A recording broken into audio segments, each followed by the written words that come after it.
Be ready. 15 seconds.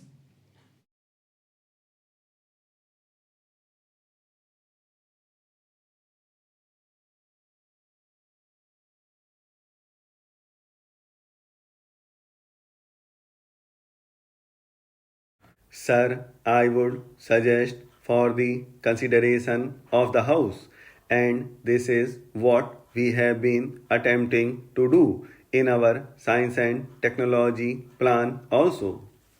We should have a plan of developmental application of rural technology. Only a few days back, a few friends from the Bangalore Institute of Science came to see me. They said that they had formed a team of scientists at the highest level who are teaching in that institute. They said they decided to go to a village about 70 miles away from Bangalore and settle down there and then identify the problems there, trying to find out how science and technology could be applied for the purpose of removing backwardness there, for the purpose of improving the productivity, for the purpose of bringing about a better environment there. They have had some short term experience in functioning in that village. They told me that they were encouraged very much not only by the results which are coming out of their experiments but by the response from the scientific community. It is obvious from the perhaps that each high level scientific, technological, or technical institution should be asked to take over a specific area and concentrate their efforts there to find out how science and technology could be applied for the purpose of better development of that area and to increase the productivity. Therefore, it is only science and technology which could provide the answer to remove this backwardness. And it is on the basis of this alone that we would be able to tackle many of the problems with which we are confronted, whether it is unemployment or the removal of poverty, particularly in the rural areas. So, this is the answer for that. The honorable members talked about rural indebtedness. Rural indebtedness is also due to the feudal traditions which have been continuing, bonded labor, and other things. All these will have to go. And it is not merely this indebtedness but also the exploitation of the rural poor by the private money lenders which has to go. My honorable friend pointed out this thing. As far as Bihar is concerned, it is a coal mine area. I recently went through a report. That person knew something about what was happening there, how the coal miners were being exploited by a set of organized money lenders and other antisocial elements. You talk about protecting the labor and the protecting the poor, but have you gone there? Have you tried to organize and see that these malpractices are removed?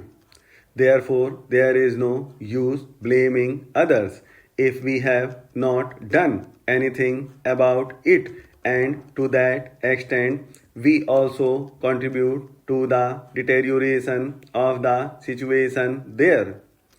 Therefore, it is a challenge to all of us.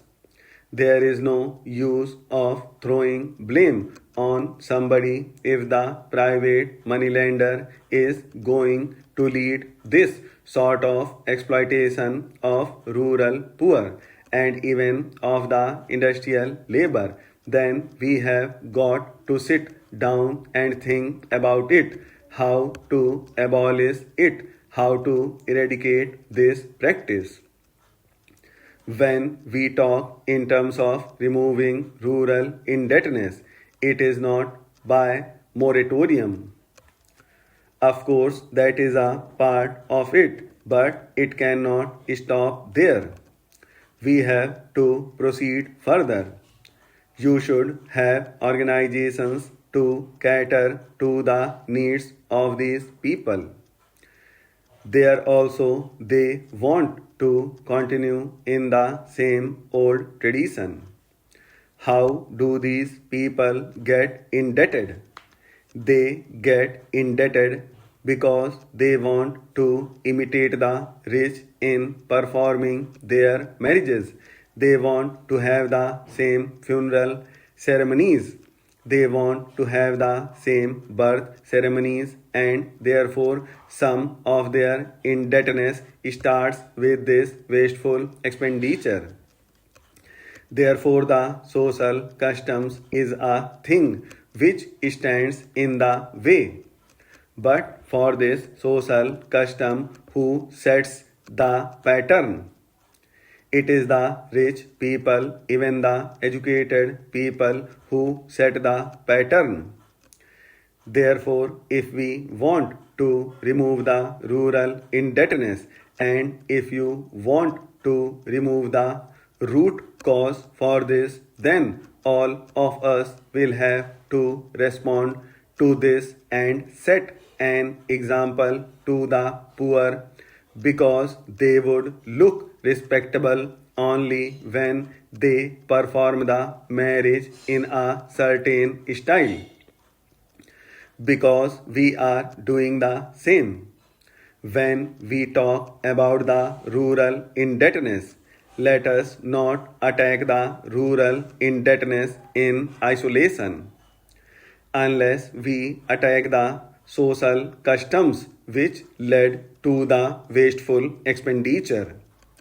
Even this rural indebtedness cannot be tackled in an effective way.